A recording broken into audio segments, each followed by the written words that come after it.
촛불 민심으로 탄생한 문재인 정부의 1호 군인 검찰개혁이었습니다. 권력을 만약 잡으면 검찰개혁이 국민적인 어떤 화두였기 때문에 당장 몇 개월 안에 예를 들어 조직을 만들고 관련을 발표해서 언제 단계를 정해서 하자라는 그런 안을 건의를 했거든요. 근데 어떻게 된 셈인지 모르겠는데 아까 말한 이제 사법농단 수사 또 전 정권의 적폐수사 같은 게 계속되면서 그런 부분이 자꾸 유보가 된 것 같아요. 문재인 정부 3년 차이던 2019년 남은 임기 2년 동안 강력한 검찰개혁을 원했던 대통령의 의지가 담긴 인사였습니다. 윤석열 총장의 생각은 청와대의 기대와는 달랐습니다. 임명권자와 검찰 수장의 동상이몽이 드러나기까지 생각보다 긴 시간이 걸리지 않았습니다. 취임 다음 날인 7월 26일 훗날 인사참사로 비판받은 윤석열 검찰의 윤곽이 드러났습니다. 서울중앙지검장 시절부터 측근이었던 특수통 검사들을 불러들였습니다. 이른바 윤석열 사단.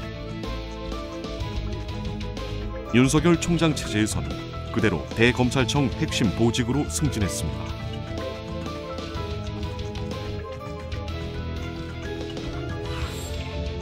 여섯 개 대검부장 자리 중 5개를 차지했습니다.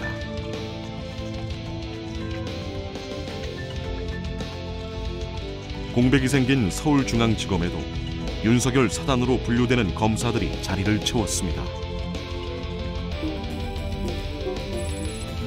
서울지검장 자리에 한동훈 검사 임명을 요구했다는 인사 비화도 전해집니다.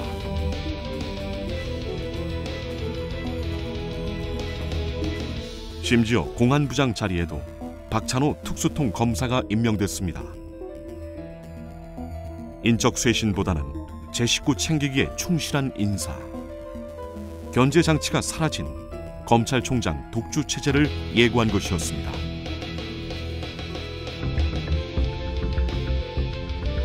검찰이 오늘 전방위 압수수색에 나섰습니다. 인사청문회를 앞둔 법무부 장관 후보자가 관련된 의혹에 대해서 검찰이 본격 수사에 들어간 겁니다. 조국 법무부 장관은 짧은 임기 동안 뒤로 되돌릴 수 없는 제도개혁 마련에 서둘렀습니다.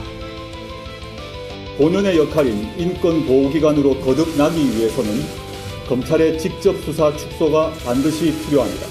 존치 않은 세계청의 특별수사부의 명칭도 반부패 수사부로 변경합니다. 이로써 1973년 대검의 특별수사부가 설치되면서부터 시작된 특별수사부라는 명칭이 약 45년 만에 폐지됩니다.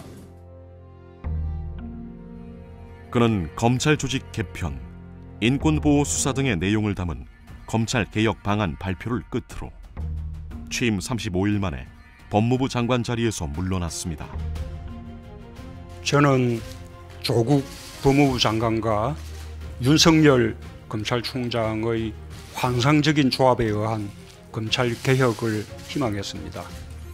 꿈같은 희망이 되고 말았습니다. 결과적으로 국민들 사이에 많은 갈등을 야기한 점에 대해 매우 송구스럽게 생각합니다. 검찰 개혁을 깊이 고민하겠다던 윤석열 총장. 2년여 뒤 그는 야당의 대선 후보가 됐습니다. 검찰 개혁 의지를 강하게 품었던 현 정권에서 검찰총장이 야당 대선 후보가 된 것은 역사의 아이러니입니다. 윤 후보자는 인사청문회에서도 정부의 검찰개혁 방향에 동의한다고 말했습니다. 검찰총장 후보자로서 수사청을 만들어서 수사권과 기소권을 분리시키는 방안에 대해서 어떻게 생각하십니까? 저는 아주 매우 바람직한 방향이라고 생각하고 있습니다. 네. 매우 바람직한 방향이라 말했던 수사, 기소권 분리 입장은 정치 행보를 걷기 시작한 후 스스로 뒤집어 버렸습니다.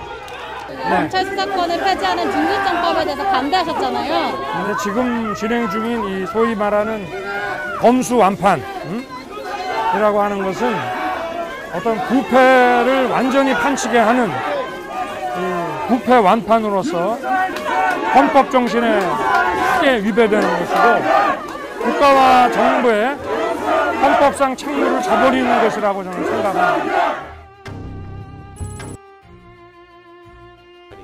검찰 개혁은 검찰 스스로는 절대 안 됩니다. 그 권력기관 스스로 무슨 개혁을 할 수 있어요. 검찰개혁의 1등 공신은 윤석열이라고 말씀을 드리는 이유가 윤석열 스스로 이렇게 응축된 검찰 집단의 악마성이 이렇게까지 발현되는 것을 어떻게 더 이상 보여줄 수가 없잖아요.